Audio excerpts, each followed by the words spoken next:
Hello, world, and welcome to the In My Footsteps podcast.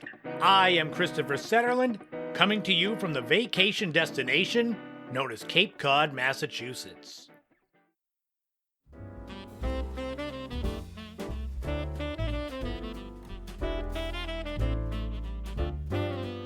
Merry Christmas Eve to all who celebrate, at least when the podcast goes live. I am leaving you one last present under your tree. It is this podcast, Mixtape number 3. We are going to be looking at product failures. We're going to look at the 1960s, 70s, 80s, and 90s. All of the products that you would not want under your tree are going to be on these lists. So grab yourself a cup of hot cocoa, put your feet up beside the fire with the Christmas tree and the lights, and let's enjoy Mixtape number 3 on the In My Footsteps podcast. So welcome in, everybody. Thank you all for tuning in, spending a little bit of your Christmas holiday season with me. This is going to be a fun mixtape as we look at all kinds of products that were meant to be successes but ultimately flamed out. I hope you're having the best holiday season possible, filled with family, friends, fun, food. I'm so grateful, thankful for all of you who tune in weekly to the show, who listen, who share, who support me and my never-ending quest to be a full-time self-employed content creator with whatever that means. Podcasts, writing, blogs, books, film, YouTube videos. Even though this is a mixtape, I cannot start it off without thanking my Patreon subscribers, my biggest backers, the ones who literally put their money where their mouth is to support me. So thank you to Laurie, Mary Lou, Ashley, Kevin, Leo, Marguerite, Neglectoid, Crystal, Matt, Dr. Shrimp, Porto Chico. You are my all-stars. You're Santa's Christmas elves. I hope you all have the best holidays possible. I also hope that you have gone on Patreon to see the extra content that I've put on there for the holiday season. I'm working on finishing up the Initial Impressions 2.0 Best of 2025 video with my top 20 most foolish things that happened to me this year. It's going to be going up in blog form for everyone. You'll have to just read it. It will have visual aids, some photos, but you won't have the real time of my stupid face. If that's enticing to get you to come over to Patreon, it might actually turn you away. And I will be starting the Hidden Tracks podcast on Patreon starting the first of the new year. These are shorter, bite-sized podcasts, 10 to 15 minutes that are going to cover one, maybe two topics that I think needed more fleshing out. They're likely ones that I've spoken about on the podcast before in top fives or other segments that were lists. So keep your eyes peeled on Patreon. It'll be on the free tier, the first one. It's going to cover the isolator helmet and the TV hat. I'm not giving you any more info because it's all in the podcast. But let's fill you all with Christmas cheer as we talk about 4 decades worth of product failures.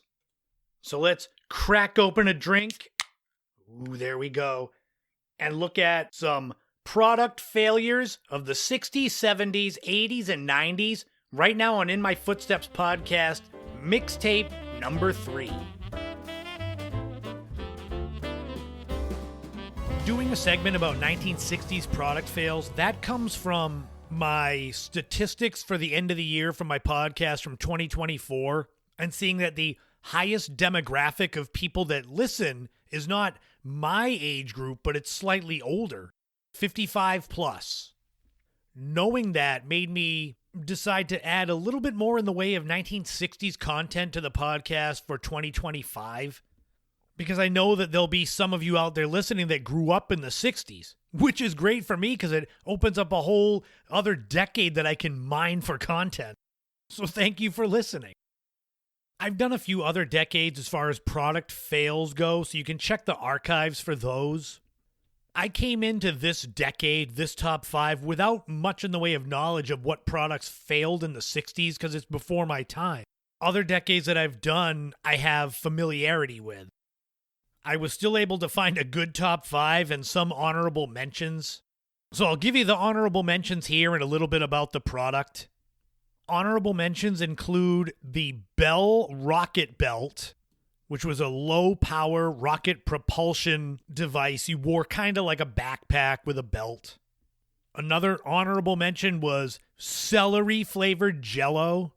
This goes back to the weird old Thanksgiving recipes that I've spoken about the last 2 years on the podcast, where it seems like all of these weird recipes are savory foods with gelatin. So I guess Jell-O thought, why not make a celery-flavored one? Well, that failed. The third honorable mention is Patio Diet Cola. This was released by Pepsi as a response to Diet Right Cola. It became famous again when it was featured on season 3 of the show Mad Men, but in reality it was a fail. So those are the honorable mentions for 1960s product fails. With most of these, the top 5 is in no particular order. So let's jump right into this list with number 1, Ready Bacon. Bacon. Bacon. Bacon in the toaster.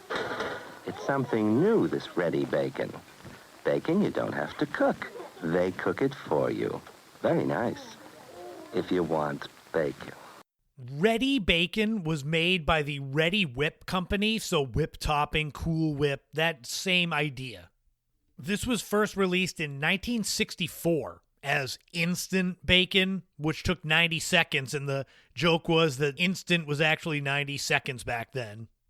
These would come in packets of foil. They were almost like Pop-Tarts, like that shape foil.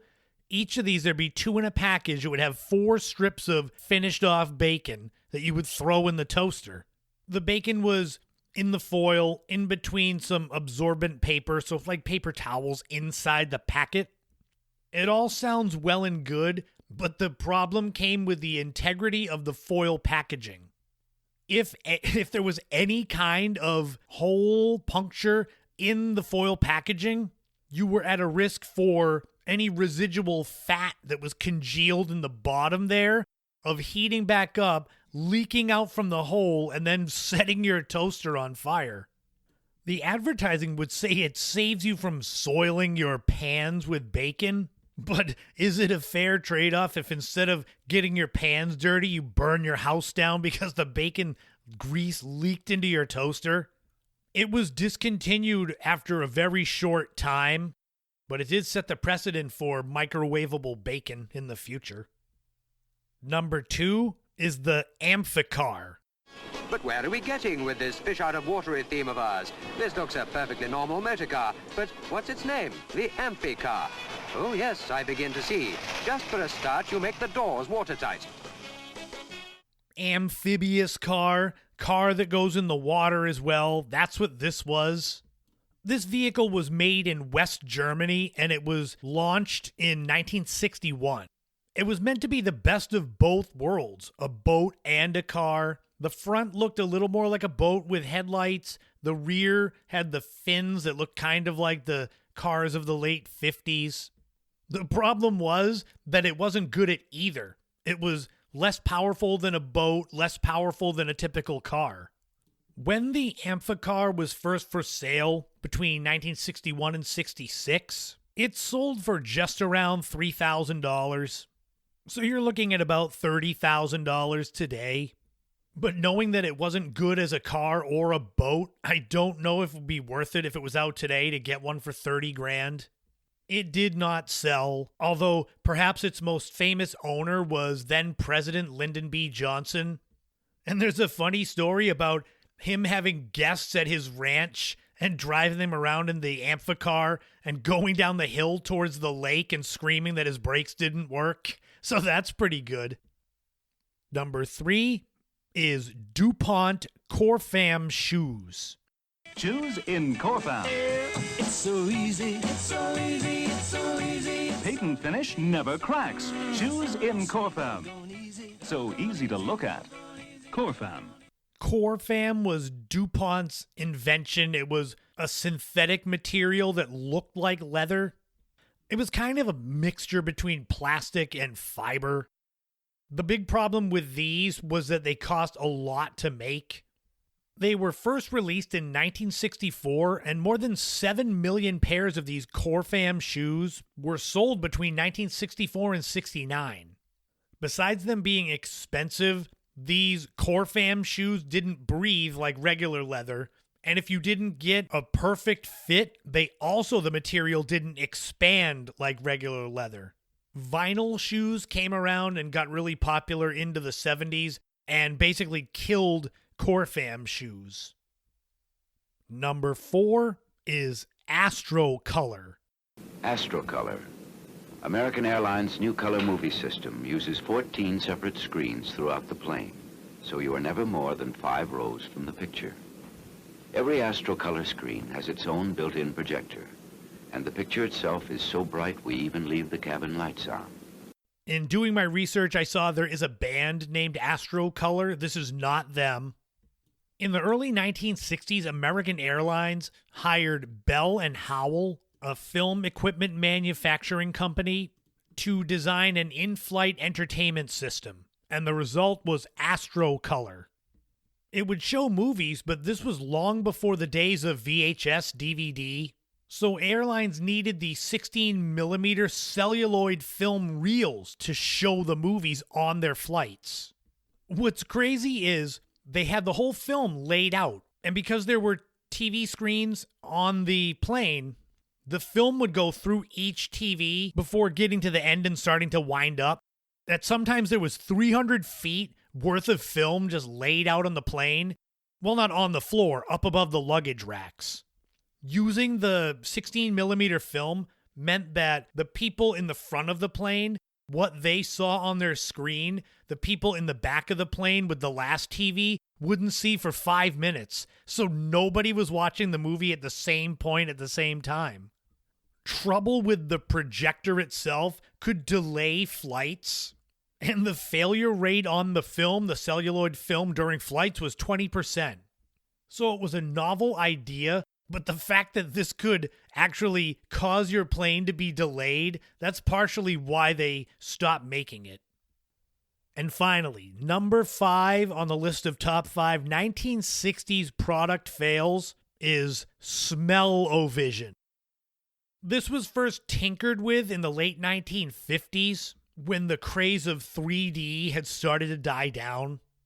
This was supposed to help enhance the movies you were seeing, just like 3D was supposed to enhance it visually. Having smells pumped into the movie theater while you're watching a film was supposed to make it more inclusive, I guess. Smellorama was a great idea, but it was such a big fail. It was only used once for one movie. This was Michael Todd Jr.'s Scent of a Mystery. There were 30 different scents that would be sprayed on the audience through the theater's air conditioning vents. The scents would be mostly food-related, flower-related, but the reviews were not good. One reporter said that they preferred being outside smelling the pollution in New York City rather than being in the theater. It must be good when you come up with something you think is going to change the movie industry and it's just bombs like that. But there you have it. The top 5 1960s product fails. How many of those had you heard of? As I started doing my research, the Amphicar was the one that I had heard of. All the others, nope. And that's the beginning of my dipping into the 1960s for a little more pop culture. I mean, it makes sense when I say Gen X nostalgia. The first year of Gen X is considered to be mid-60s, so I can't disappoint you as well.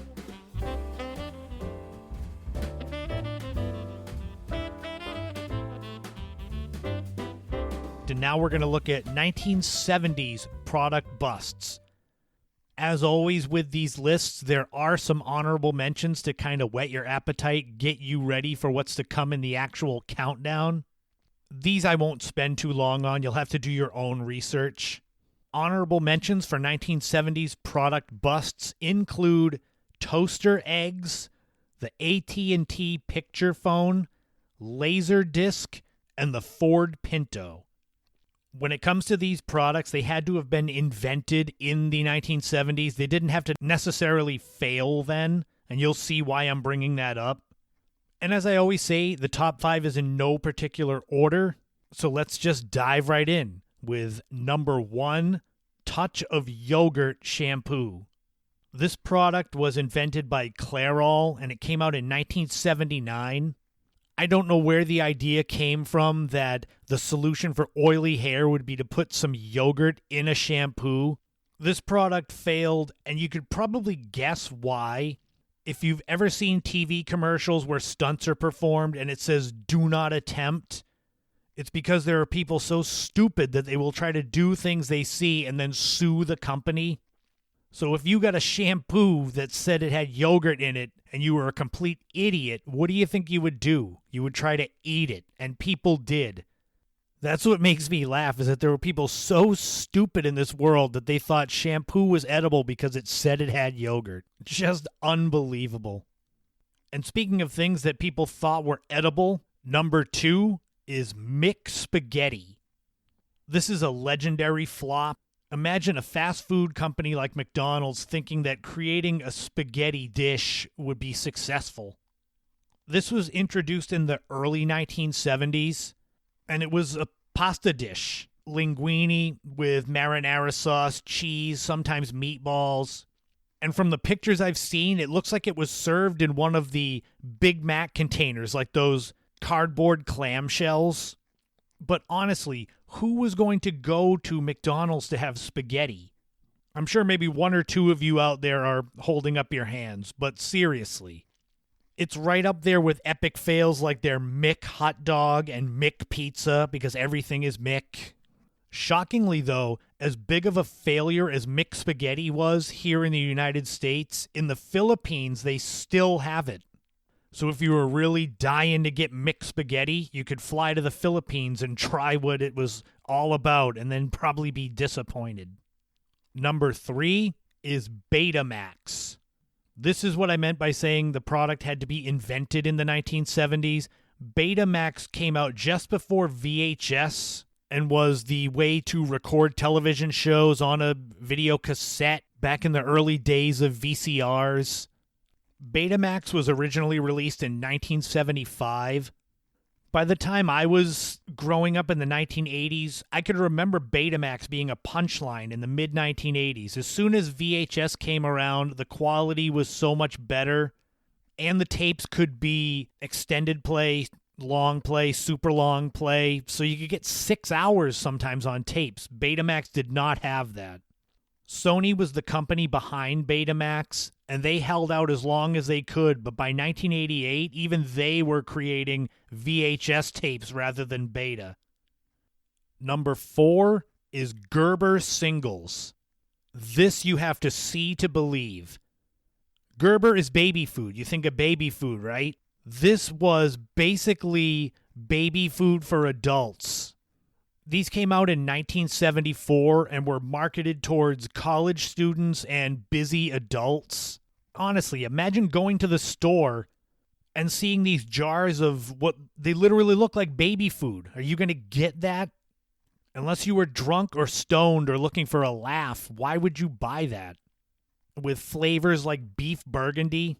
Could you imagine a meat mush in a jar? Gerber severely overestimated the population that would want to try that. And now it's a punchline as one of the biggest failures of food of the 1970s. And finally, number 5 is the Coleco Telstar gaming console. These were the first generation home video game console systems created by Coleco starting in 1976 based on the popularity of Pong. Ultimately, there were 14 consoles in the Coleco Telstar system that were released, but these only played a total of 3 games. So you could see where when Atari came out with the 2600, where you had the cartridges, meaning you could play countless numbers of games, that the Coleco kind of fell out of favor. It only lasted until 1978, and ultimately the fading out of the popularity of Pong nearly caused Coleco to go bankrupt in 1980. I don't even know if these Coleco Telstars, if you have one in the attic or something, I don't even know if it's worth anything on eBay. But those are the top 5 1970 product busts. Did you have any of these? Have you heard of any of these? Touch of Yogurt shampoo, mixed spaghetti, Betamax, Gerber singles, or the Coleco Telstar gaming consoles. That's some sad failures right there.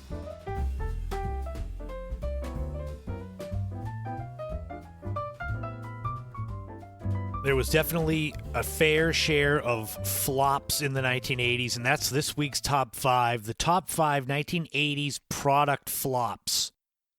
Most of these I think you'll remember. Some of them you might not, and you'll have to go look them up. But we're going to dive right in now. And with all of these lists, they're in no particular order. The list itself is conversation enough. As always, we have some honorable mentions. So the honorable mentions for 1980s product flops include the Apple Lisa computer, Lifesavers soda, which was based on the candy, Pepsi AM, which was a soda to go with your breakfast, and Bic perfume / cologne, which was made by the people that make the lighters and the pens. All of those failed. But speaking of failures, none can top the top 5. So here we go. Top 5 1980s product flops. Number 1, you heard about it before, the DeLorean. John DeLorean's car company didn't even last a decade, and it started in the 1970s. The car is very well known today because of its role in the Back to the Future trilogy. But back then in the 1980s, it was hugely overpriced. There was not a real huge amount of interest from consumers. I mean, it had a cool look with the gull-wing doors, but it was so expensive and impractical. I mean, God forbid you get into a tight parking space and you can't open your door because it has to swing upwards. If you want one, though, if you go to classicdmc.com, they have classic and refurbished DeLoreans. I just went to the site to check prices, and of course, you know when they say contact us for price, it's too expensive. That's a nice shady tactic. But the cheapest one I saw was $60,000, so there you go. Number 2 was New Coke. Boy, what a failure this was. Why change the flavor of something that works? Who knows?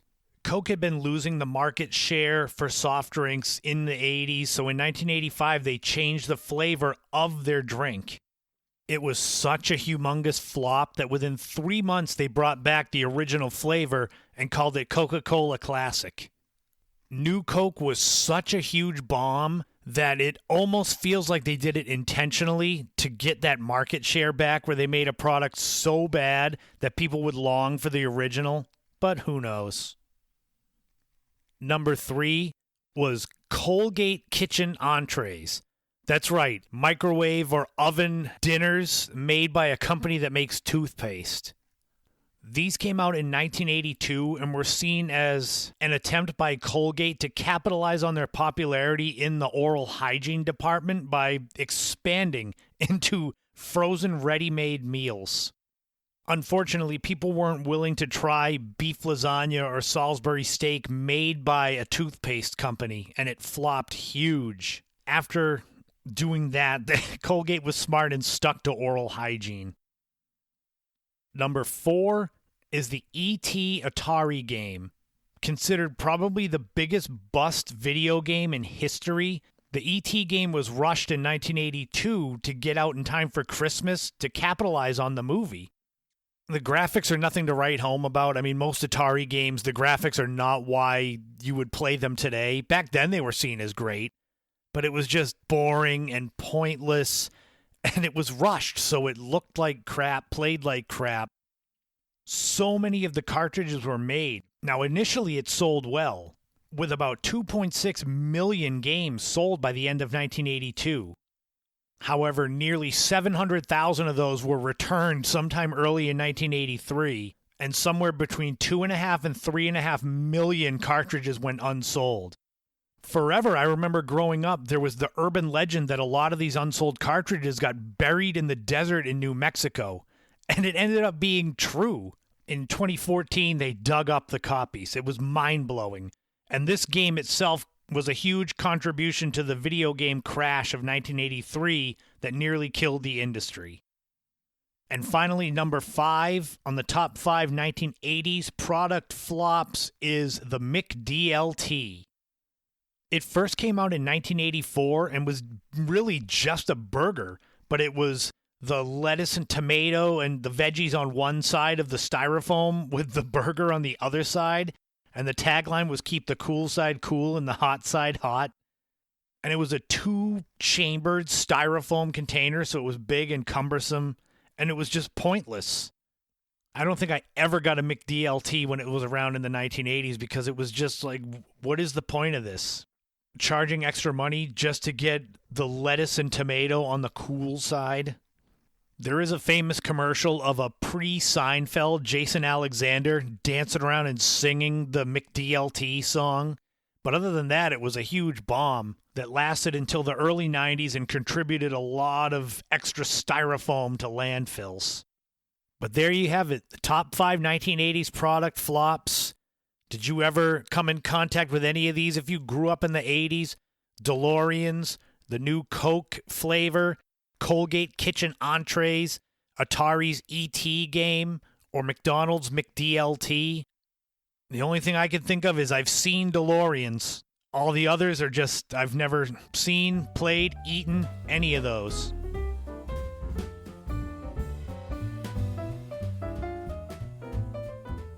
So these are some of the biggest 1990s product busts. I can tell you I remember almost all of these. There's a couple that I don't remember, but they made me laugh so much that I said I had to include them. And you'll have to let me know if any of these were things that were in your rotation as far as what you had in daily life. First and foremost is one of those era-defining failures, I guess. When you think of 90s product busts, what's the first thing that pops in your head? If you said Crystal Pepsi, you're right on the same wavelength as me. When I was researching this topic, that was the first thing I put down. Crystal Pepsi was what it says. It was a clear soda, and man, it was launched with so much hype in 1992. It had Van Halen's hit song Right Now as part of the advertising campaign. Since it was 30 years ago that it was out, I can't tell you exactly what it tasted like. It was different than what a normal Pepsi would taste like. I just remember that. It was said to be the clear alternative to regular sodas. I mean, clear sodas weren't exactly new. 7-Up, Sprite, Slice. I mean, they're grayish, but they're essentially clear. They're not that dark brown like cola. It came in with a bang, but within a year or so, it was already being parodied on Saturday Night Live, Crystal Gravy. There were also just this swarm of other colorless products. Colorless dish soap by Palmolive. Colorless beer. One of the final straws was the Coca-Cola company creating Tab Clear. They said as a kind of kamikaze product to just torpedo the whole crystal industry. By around the spring of 1994, the final batches of Crystal Pepsi had been delivered and sold or thrown out, and that was it. It was done. Did any of you ever try Coors Spring Water? The idea in and of itself actually makes a little bit of sense, with the Coors Brewing Company constantly talked about how its beer was brewed with real Rocky Mountain spring water. In 1990, they decided to get in on the growing bottled water craze by selling Coors Rocky Mountain spring water. It came in glass bottles, and it needed an actual bottle opener to open the top of it. But this was another epic fail, epic overreach by a company. When you think of Coors, you think of beer. You don't think of water. So I guess hardcore fans of the Coors brand maybe would try it just to see what Rocky Mountain spring water tasted like. Like it's going to be different than any other water. They even tried to give it flavors, lemon, lime, and cherry, and original water flavor. It was quickly discontinued with few tears shed. That's one of those stay in your lane products. Like when Colgate made frozen entrees. It's like stick to toothpaste, so Coors stick to beer. Something that was a little bit ahead of its time was the Nintendo Virtual Boy. It needs your eyes. Virtual Boy. See it now in 3D. This came out in 1995, so it was virtual reality. It was a headset, but it was on kind of a tripod that you could put on the table and lean your head in to play games. This was knocked immediately for lack of full color, discomfort of how you had to play it, where your head would be. Reviews said that it made video gaming antisocial because you're locked into this VR headset, and that the virtual reality didn't add anything to the games you were playing. They said it was a novelty. There were only 22 games released for it, and it sold for the price of $179.95 in 1995, which is about $366 when adjusted for inflation to 2024. The Virtual Boy was discontinued about a year later. Most people enjoy fast food, some kind of fast food. It makes you feel like a kid again. McDonald's, Burger King, Wendy's. But when a place like McDonald's starts to promote food just for adults, ooh, you know that's going to do well. Do you remember the Arch Deluxe? The irony with this is that the Arch Deluxe at the time was the biggest budgeted fast food promotional item ever. It's estimated that McDonald's spent over $300 million in 1996 when they started to promote the Arch Deluxe. What made this burger for adults? Quality ingredients are just the start of a great burger. Crisp leaves of iceberg lettuce, the stone ground mustard sauce, the soft comforting potato roll, I'm in the zone. All layered together in one symphony of taste. I made it for you. A potato, flour, sesame seed bun, quarter pound of beef, a circular piece of peppered bacon, lettuce, tomato, American cheese, a special Dijonnaise mustard mayo sauce. It was officially released in May 1996, so just as I was getting ready to graduate high school, and even though I was thrilled to be seen as more of an adult as getting out of high school, eating a certain kind of burger from McDonald's did not seem like it was being an adult. The burger was a massive fail. They stuck it on the menu and kept it there until early 2000, but reports at the time said that by mid-1998, McDonald's knew this was going to be a fail, and they just stuck with it, just praying that it would catch on. So I don't want adult food at fast food restaurants. Do you want floating orbs in your soda? Do you remember Orbit soda? This was made by the Clearly Canadian company. If you remember Clearly Canadian, I think that's still around. Non-carbonated drink with these little floating bubbles that were colored. They floated with the assistance of something called gelin gum. It looked a little bit like a lava lamp. It was called a texturally enhanced alternative beverage. If you need all those words to describe what you're creating, that should tell you that it's not going to be something that catches on. Much like the Arch Deluxe, Orbit Soda came out in May 1996, so right as I'm graduating high school, I did not go get an Arch Deluxe and then buy an Orbit Soda and sit there and say, wow, the 90s are a wonderful time. It came in 6 different flavors, but sometime in 1998 it was discontinued. And you can find unopened bottles on eBay, so if you bought some and then didn't drink it, you could make some money off it. Interestingly, there's something around now that I'm sure some of you have heard of called bubble tea that's kind of similar in theory to what Orbit Soda was, and that's actually pretty popular. So maybe Orbit's was a little bit ahead of its time. A potato chip that's also a laxative. Boy, I'm sure glad I never tried Lay's Wow chips. These were fat-free chips introduced by the Frito-Lay company sometime in 1998. The secret with these was that they contained something called Olestra, a fat substitute. Initially, in its first year, these Lay's Wow chips, which were everywhere in commercials, they made $400 million in its first year. But the problem is that Olestra, when taken in larger quantities, would cause abdominal cramping, diarrhea, anal leakage. So if you sat down with these Wow chips and had more than the stated serving size, they basically turned into a laxative.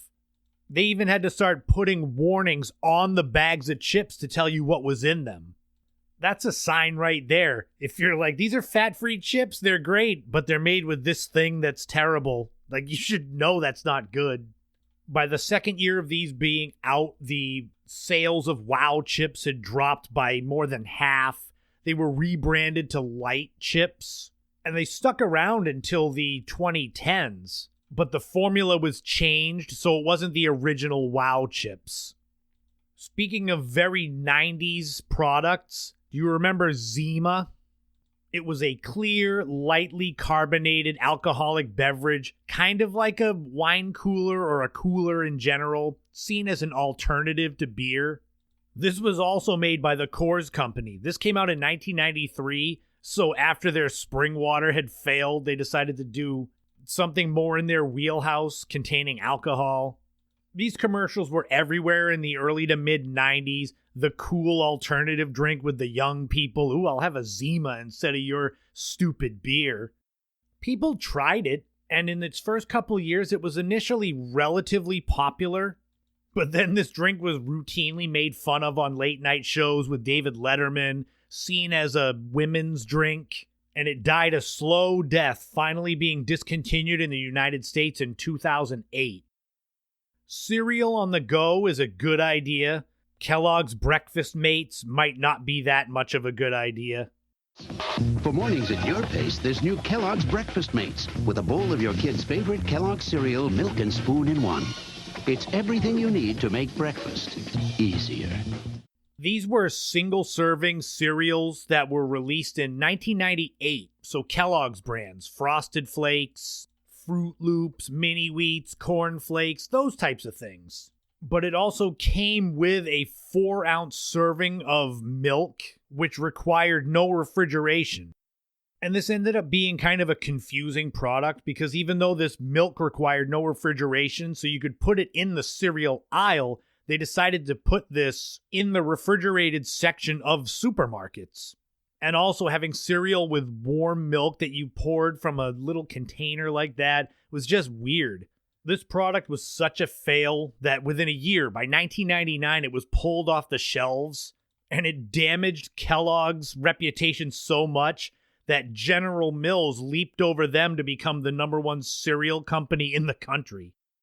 Naturally, you want a detergent for your clothes that is the most powerful you can get, but do you want one that's so powerful that it destroys your clothes? That was the story behind Persil Power Detergent. This was released by the Unilever company in the mid-1990s, and they had figured out that most of these detergents out there had similar stain-fighting properties, so there was little to distinguish between them. So they decided to make a brand that would have the strongest stain-fighting property possible.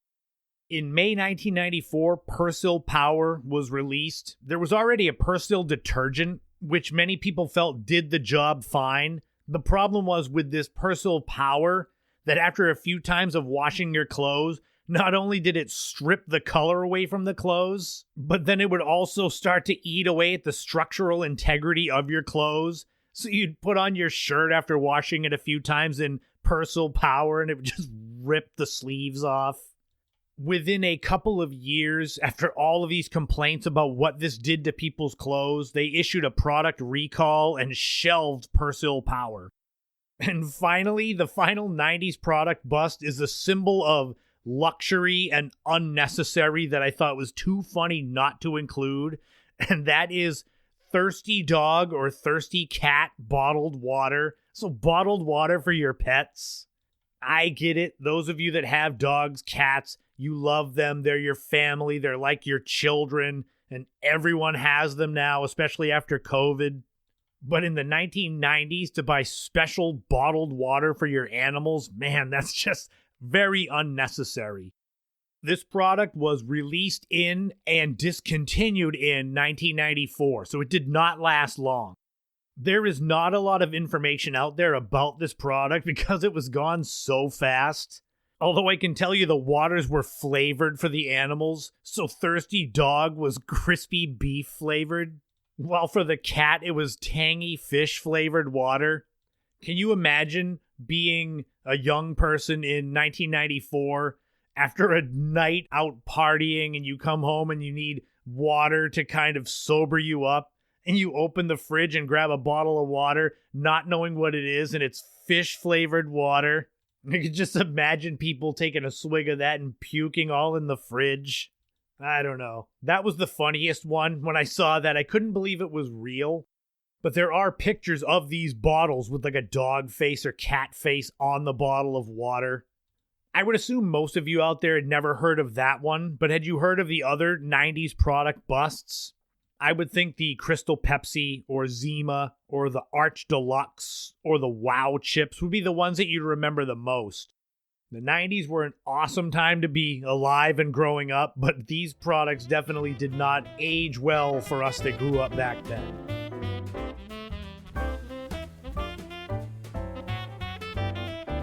So happy Christmas to all, and to all a good night as we wrap up mixtape number 3 on the In My Footsteps podcast.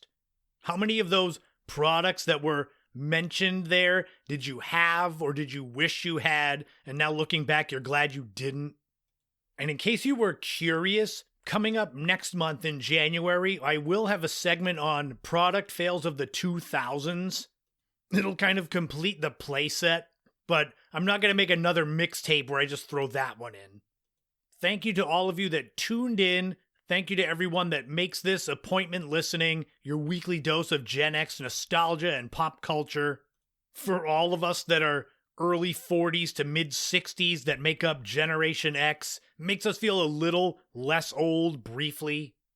Next week is New Year's Eve. There will be a new show, episode 225, but it's going to be sharing the very first Patreon bonus podcast episode I did in October 2023.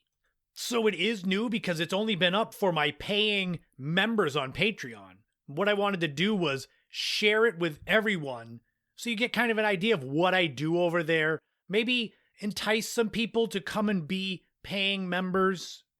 For those of you curious, it is a look back. Each podcast is 2 blogs from my original Initial Impressions blog from 2010 to 2012 or 13. I review them. I try to decode whatever I was talking about with some cryptic posts. So that'll be fun to share, and I hope you enjoy it. The week after, we're going to kick off 2026 with episode 226, including fitness fad fails, all a bunch of Fs, of the 1990s, and 1996, The Year in Music Part 1. I always thank all of you who listen, but I wanted to really take a moment out to thank you because I got my Spotify Wrapped for Creators showing my podcast growth for 2025, and it's just humbling and very exciting. So in 2025, I had 65% increase in total audience, 30% increase in followers, and 999% increase in total new audience. That comes down so much to you who share. That's what I'm talking about, bringing new eyes in. And I'm so grateful after 5 years of doing this show that the audience is there and growing. This was the first year that I actually made some money on this podcast through advertising. It wasn't much. I keep talking about wanting to be self-employed, full-time content creator. I'm not there yet. But it's very encouraging to see these numbers. It makes me excited every week to record these shows and send them out knowing that I've got an audience that's continuing to grow, that enjoys my content. It was one of the best gifts I got under my tree this year. I hope 2026 is the best year, even better than this year. So find me all over social media, subscribe to my YouTube channel. I've got a couple of new videos that have gone up in the past few weeks, including my meta video, a YouTube video of me talking about my original 10 YouTube videos. Check out the Initial Impressions 2.0 blog. I'm up to 100 posts in that. Those are weekly. Find me on Instagram, Threads, Blue Sky. I've got a Facebook fan page for the podcast. I have 10 books for sale. Check out my website, ChristopherSetterland.com. It's going to be getting a big makeover in the first quarter of 2026. And check in the podcast notes for how to get your Blu-ray copy of Cape Cod Cthulhu, my acting debut film. And whether you celebrate Christmas, Hanukkah, Kwanzaa, something else I'm sorry if I'm missing, I hope you have the best holiday season possible. And remember, in this life, don't walk in anyone else's footsteps, create your own path, and enjoy every moment you can on this journey we call life, because you never know what tomorrow brings.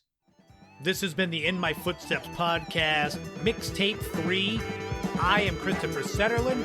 You already knew that. I'll talk to you again soon.